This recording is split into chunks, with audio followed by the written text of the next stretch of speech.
দুনিয়াতে যত অদ্ভুত অদ্ভুত প্রশ্ন সব আপনি মুসা আলাইহিস সালামের মাথা থেকে পাবেন। বিভিন্ন বিষয়ে আল্লাহরে প্রশ্ন করতেন। সাইয়েদনা মুসা আলাইহিস সালাম আল্লাহরে বললেন, আল্লাহ আপনি আমার এমন একটা জিকির শিখাইয়া দেন যে জিকিরটার শব্দ আপনি আর আমি ছাড়া কেউ জানবে না।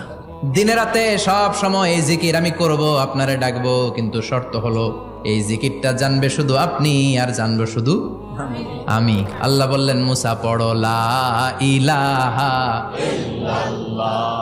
মুসা আলাইহিস সালাম কয়, মাবুদ এটা তো জাতীয় জিকির, সবাই জানে। আমি তো চাইছি এক্সেলেন্ট একটা জিকির, কারো কাছে নাই, শুধু আমি জানবো আর আমি পড়বো।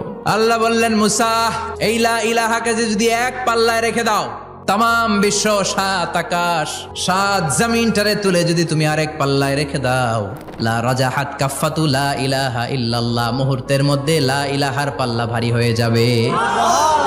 ও মুসা, তুমি যতই এক্সক্লুসিভ জিকির চাও, লা ইলাহার চেয়ে দামি জিকির আমার কাছে নাই।